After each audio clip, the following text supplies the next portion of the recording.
Hey, welcome to another Difference Makers podcast. This is a time where we are highlighting true difference makers that make a difference every day in every way. And this is part 2. So you want to go back and get the last podcast with Brandon and I, and we're going to be building on that. Brandon and his lovely wife, Kim, I won't call her Kimberly, but Kim, they're founders and pastors of Bridge the Gap Lexington. And it's an amazing ministry that's just crossing all lines and making a difference. And they are part of our Bethel family. And also we all partner together to reach the city. Yeah. And there's so many cool things going on. And we got into a lot about what the ministry is and where it came from. Now we're going to talk about more the functions of it and how we work together to partner together along with other ministries and churches as well to make a difference. So Brandon, why don't you just take off, man? Yeah. Well, great. Thanks. It's great to be here with you. And we love Bethel Church and love what God is doing right here in this place. And, we want to see the spiritual and social culture of impoverished communities transform for Christ. And, we talked about how we bridge that gap. And part of that is bridging the gap between the Savior and the lost. We shared, we kind of spoke about that. But the second thing, it goes with the 4-hour city days that we want to bridge the gap between the church and communities in need. Yeah. There are communities in Lexington that there's a spiritual darkness over them. And and the world sees it, the church sees it. Yeah. And really, honestly, it's just an indicator of a lack of light. Right. That is all. Right there. It's just an indicator that there is a lack of light. Yes. And Jesus looked at his people. He empowered his people and said, "You are the light of the world." Yes. And so, anytime, I'm drawn to those areas because I just know, God, there's darkness. You've called us to be light. We're going to go in and make a difference. We're kicking off a series called Seen on Easter. And it's pretty cool about how Jesus made sure people were seen, right? Yeah. And most people just want to be seen. That's it. And it's not only the people that are broken and hurting. Most Christians want to be seen. Yeah. And if you want to be seen, you're the light, go in the darkest places, and you're going to have people's going to see you like never before, right? A lot of times they want to be seen in a place where everybody's bright and they're wanting to do their thing, right? Exactly. But we can't be afraid. You said something powerful, on Sunday about you can't be afraid to sit with the suffering. That's it, you can't be afraid to sit with people that are suffering. And so these communities that that have this reputation.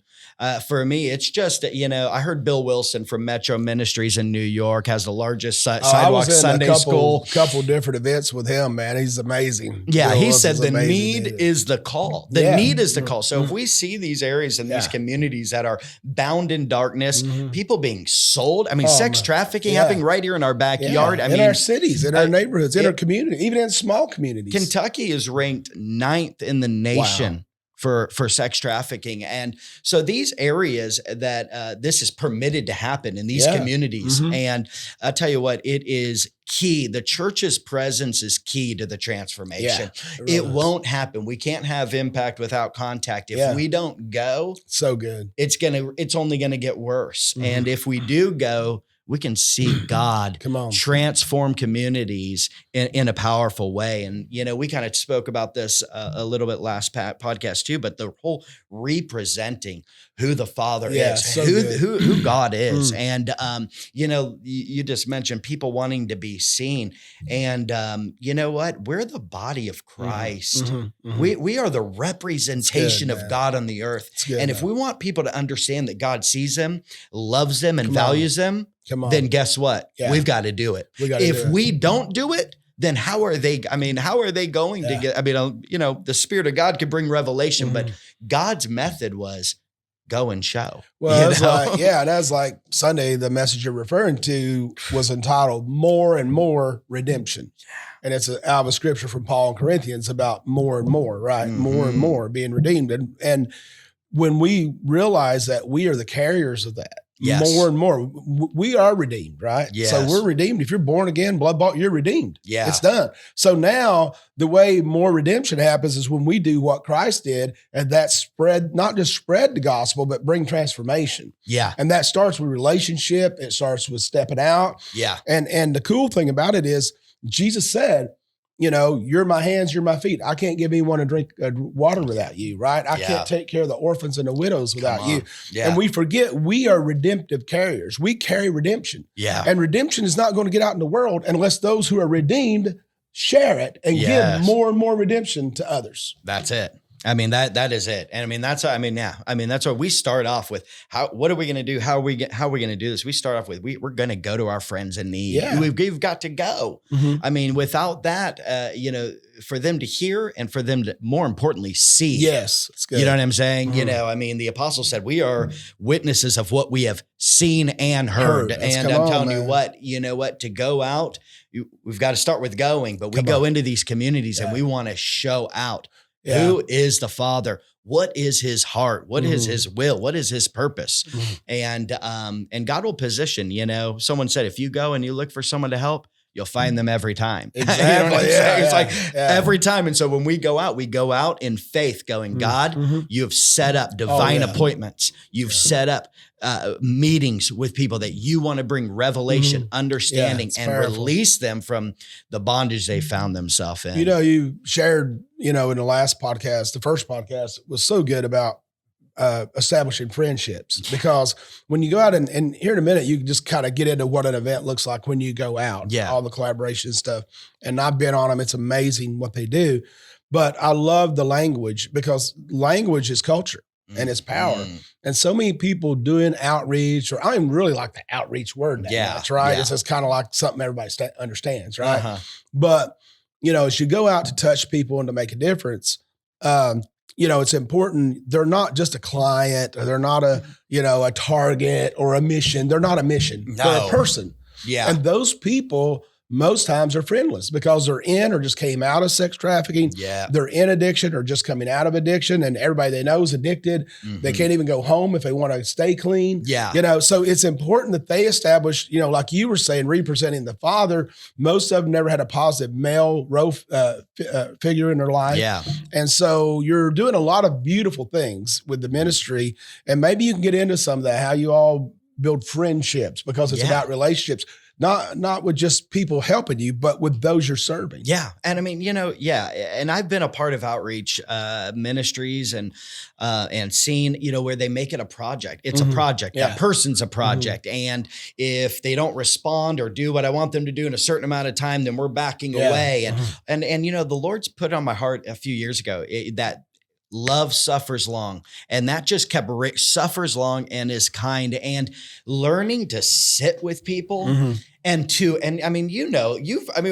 we've seen God work in our life. It's a process. Oh yeah. I wasn't ready at 15 to get saved. I wasn't ready at 17. Well, no, that's what I'm about to go there too. Thank goodness God is long in suffering. Exactly. No, he has suffered long with me. But at 19, I was ready for salvation. Yeah. But then there's been a whole process of sanctification that I'm still involved. I'm a age.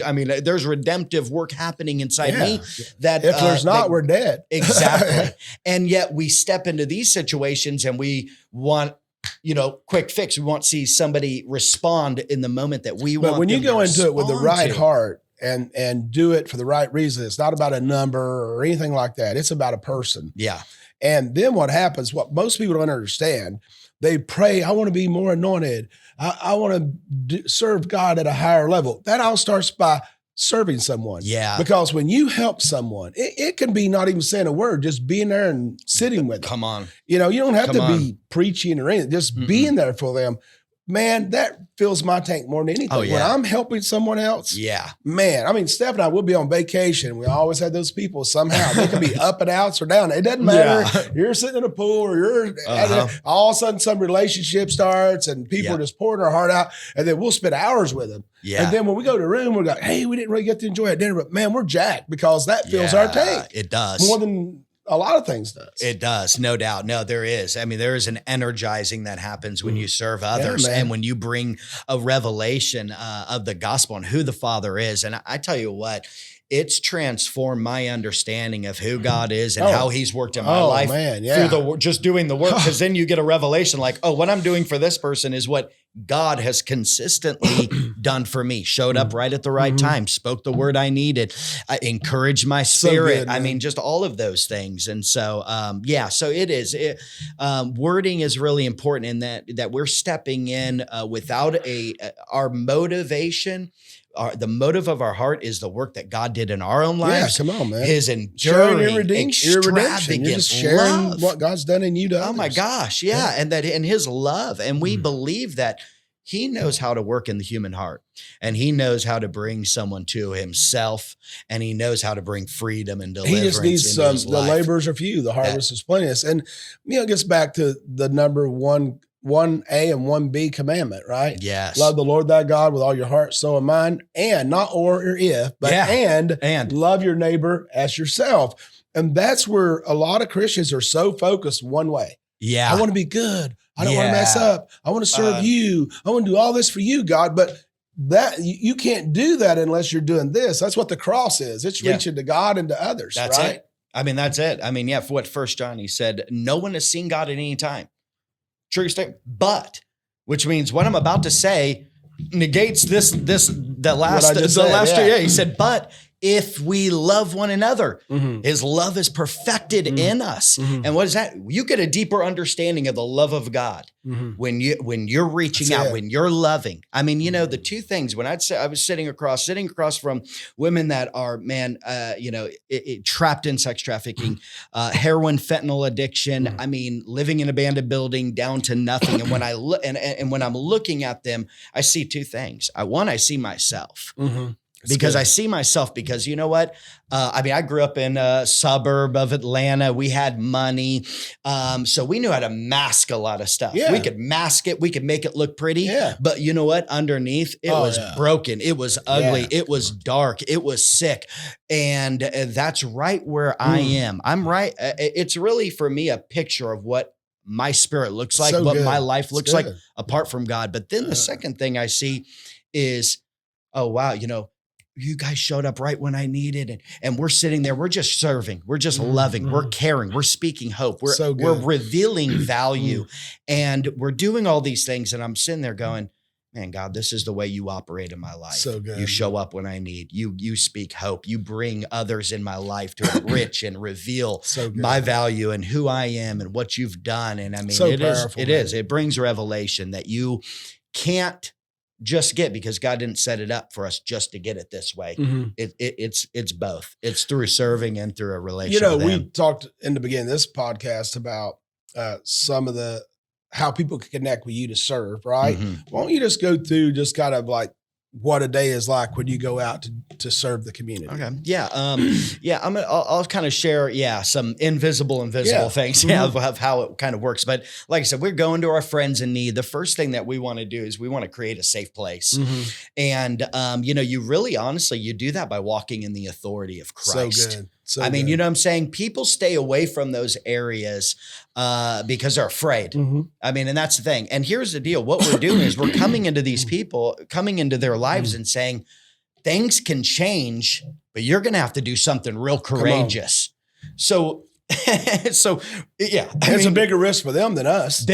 So we're stepping in and Jesus said, hey, go and he said, all authority in heaven and earth has been given to me. Go therefore. And then he says his promise, I'll be with you always. Brandon, like I've been in some, gang situations, all kinds of situations, especially in Columbus, Ohio, when I was doing a lot of stuff there. We didn't wear certain colors on certain streets when we went out to minister and bus ministry and all these different things and doing little sidewalk stuff and all that. But what I found is years ago, we adopted a neighborhood here in Lexington. It was where all the housing was, right? Yeah. Apartments, 100,000 of them, probably or more. Yeah.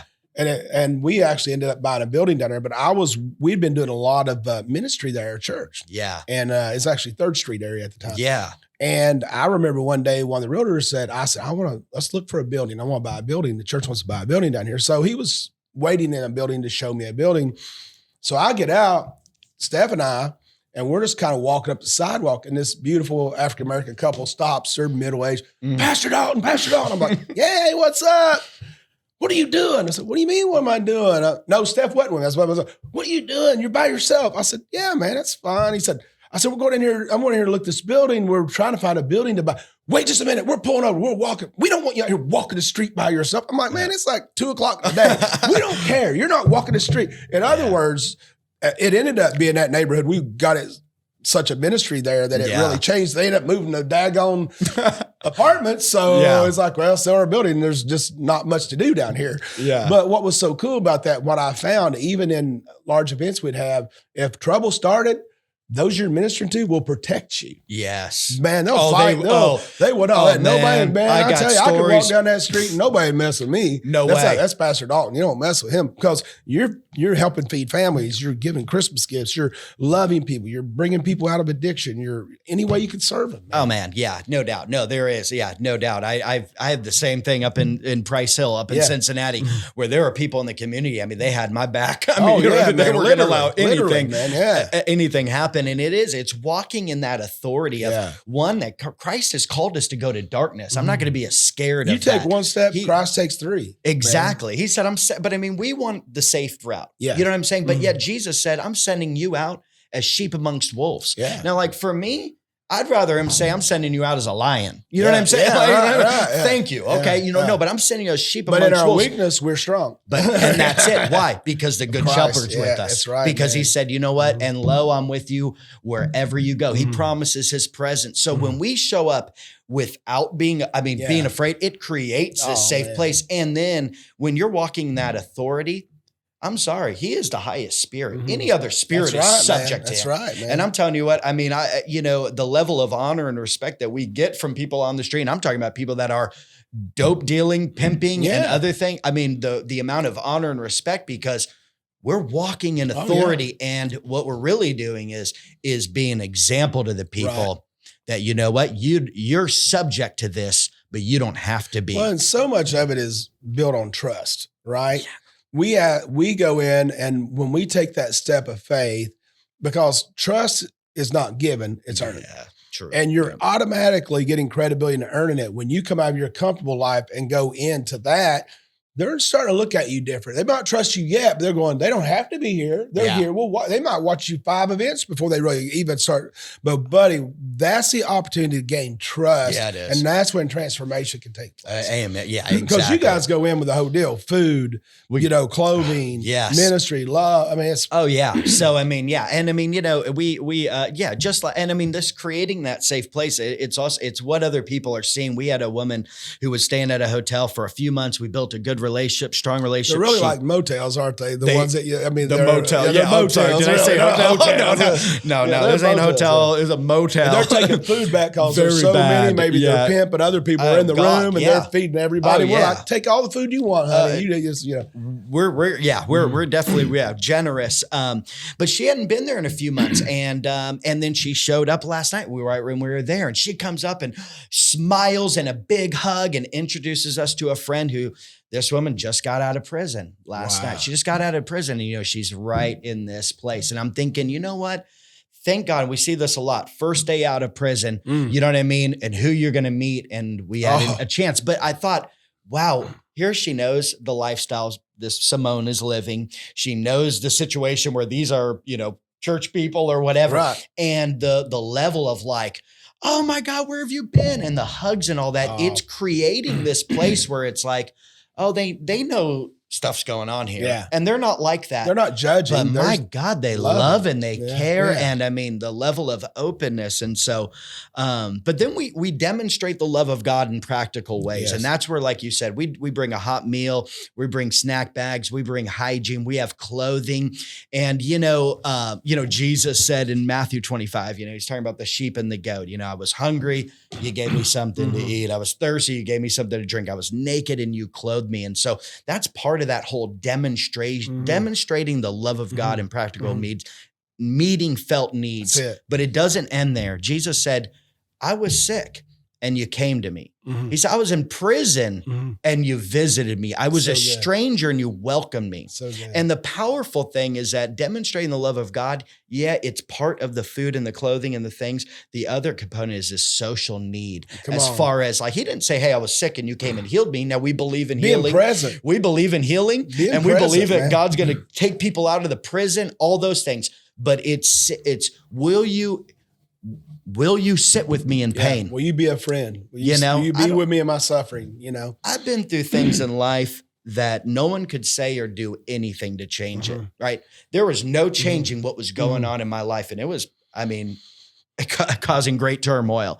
But you know what? People could sit with me. And I knew they were there with me. I knew they were praying.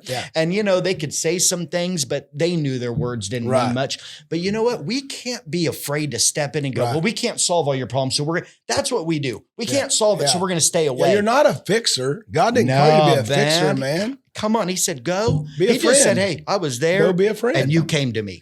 And so part of that demonstrating the love of God is just sitting with people. What's a couple of other stories this past year that's been going on was like the one lady there? What's a couple other stories you could share with the folks? Yeah. I mean, you know, there's one story. I mean, and since we're right by Easter, we started a year ago, and it was right before Easter. It's and like when he says he started a year ago, he's been doing ministry for probably 20 years. But he's been a pastor, associate pastor, children's pastor.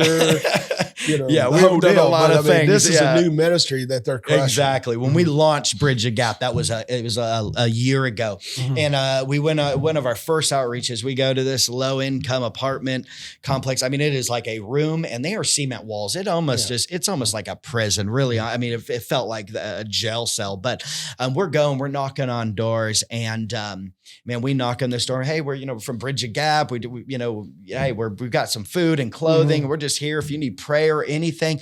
And this man said, you know what? He said, I was about to hang myself. Wow. He said, I've got the whole setup right here. Wow. I was going to hang myself. And he said, I literally just got fit. I said, God, I'm doing it.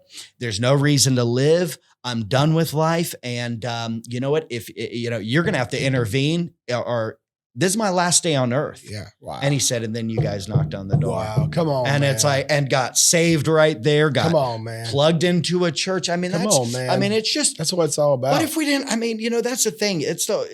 We've got to go. We've got to be present. It'd be crazy if God shows us like on a screen when we do make it to heaven and says, oh, you did this. That's pretty cool. But look what you didn't do.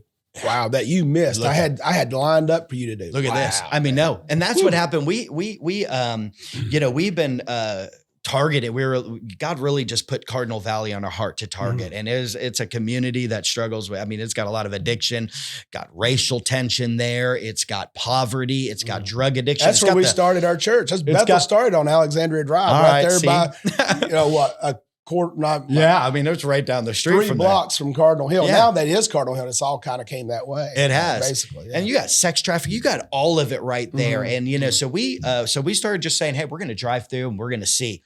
And that's a lot of times what we do. We call it search and rescue, because it's like we're just driving. Who's God highlighting? Who's God want to touch today? And we were going through this parking lot and we saw this woman kind of scurrying through, and we were like, and identified her as someone that we would be reaching out to. So we pull over and we say, hey, are you hungry and thirsty? She's like, I've got to get out. There's a couple in this white Corolla. We're like, okay, well, we saw that. It's on the other street. She goes, and there's this couple that are trying to harm me. They want, I don't know what they're going to do to me, but they are trying to find me and hurt me. And she was like, the person I live with, it's not safe.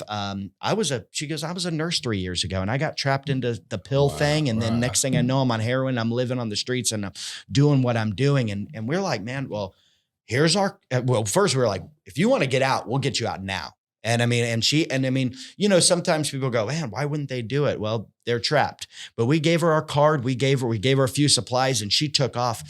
And we just began to pray, man. We reached out to our friends. We began to pray, asked Bethel family to pray. And it was right before the end of the year. So it was about 6 weeks later. She calls up. She said, I'm ready. We went and got her into detox. She just celebrated 90 days clean. Come on, man. And I mean, and not only that, she is working now. She's like an assistant manager at a sober living, and she is bringing so much hope and opportunity to the women that are coming in. Wow. And we've partnered with her to say, hey, let's make a difference in your house. And how can we resource you? We forget about people that are in addiction. They had a skill set before. They've got knowledge. So many of them had careers and trades and a nurse, right? Yeah. I mean, what could she bring to the table to a sober living home? You know what I'm saying? And I think so many times we just write it off. Yeah. Like they're just a project. Yeah. And we miss that. As we move on, I'm just, what's coming up with Bridge Gap Ministry? Yeah. You got So I'm some excited cool stuff about I want this. the people to hear Well, about. I'm really excited. Bethel has really came through. We have been praying for a year for a mini bus. And when I was in Cincinnati and our sex trafficking ministry, we had a mini bus, and we were able to go mobile. And really what this provides is just a safe space for people to get out of the elements into that bus, especially women that are on the streets. I mean, they're walking the streets, so they're able to get on this bus. It's cold or it's hot in the summer, whatever it is. Get a warm meal, get some hygiene, get some snacks, get warm in the winter, get cool in the summer, and really sit down and breathe. Yeah, feel safe for a minute. Safe. Yeah, I mean, where they're not, I mean, they're watching their back when they sleep. They're watching their back when they're every time, because they've always got predators around. So you bring them on this bus. And so Bethel has, is fixing the bus and allowing us to use that. And what we're doing, we're launching under his wings sex trafficking ministry. We're working within that population, but this will be a direct ministry. Wow. Using that bus to reach out to women. A place to live. We'll start with the bus, and then we'll look for next. We'll just keep growing it, man. Exactly. That is a future goal, is to have homes for these women to be able to come in and set that culture where they can grow and thrive and, become what God has called them. I mean, find their purpose. Oh yeah. Man. So we're really excited about that. We're also really excited about using that bus and that van to transport people to church. And, on our outreaches, we don't go out and say, hey, who wants to come to church? Because we don't have an avenue to do that. The crazy thing is that on every one of our outreaches, people are saying, we had it last night. Can you guys get us to your church? Can you get us there? And we're like, well, good for, we are working on that. I was like, we have the bus in the shop, and we are working with people to develop a team. So that's an area of, that we are working on. Tell people how they can get involved. Developing. Yeah. I'd say if you want to get involved, your heart, is passionate for this. And I tell you what, no matter where you're at, if you're a believer, you need to be involved with people that are living in poverty. It is a part of the gospel. It's Jesus started his ministry. I've been sent to preach the gospel to the poor. He ended his ministry sharing the story of the sheep and goats. So get involved in some capacity. But I would say, first off, just pray. Like we said, the harvest is plentiful. Yes. But he said the laborers is few. Come on. And what did he said? The solution. Pray. Pray to the Lord of the harvest. And I believe those that are praying will be the ones that God is sending. Yes. Because they were the one. If you pray, God will say, who will I send? God will send. Come on, God will send you. So then come out with us. And I'll tell you what, your life will be transformed. Yes. Come out and just experience what it's like, sharing hope, sharing opportunity, sharing extravagant love with people that are broken and lost and hurting, and come in and serve with us. We just had someone that came out with us. It was their first time.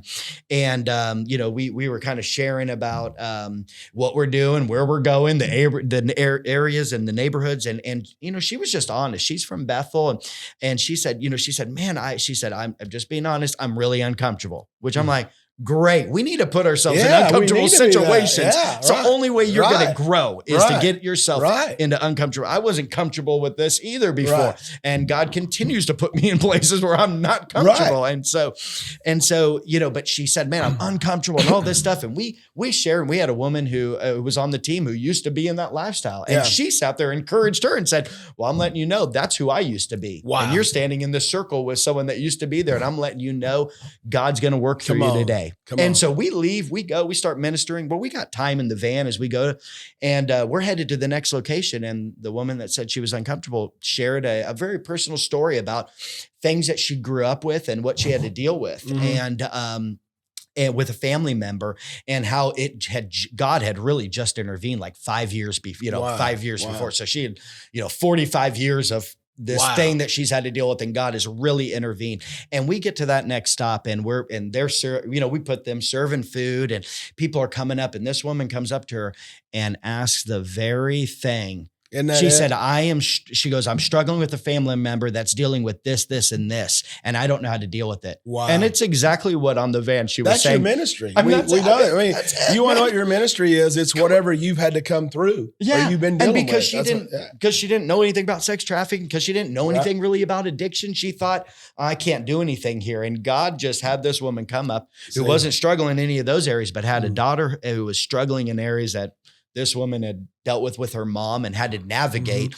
And she was able to just, impart wisdom, he does impart the heart of God and pray. And so serve with us. And then the last thing is you can go to bridgethegapky.org and you can find out how to be involved. Like that's about serving. There's an Amazon wish list on there. We are getting supplies for a sex trafficking ministry. So there's that. There's a way to partner financially with us. And there's a lot of information on just who we are, what we're doing. And you can also contact Bethel too. If you can't, for some reason you forget, whatever, be more, because we'll just totally just direct it to Brandon. But what I want to say too about their ministry, it's a ministry of excellence.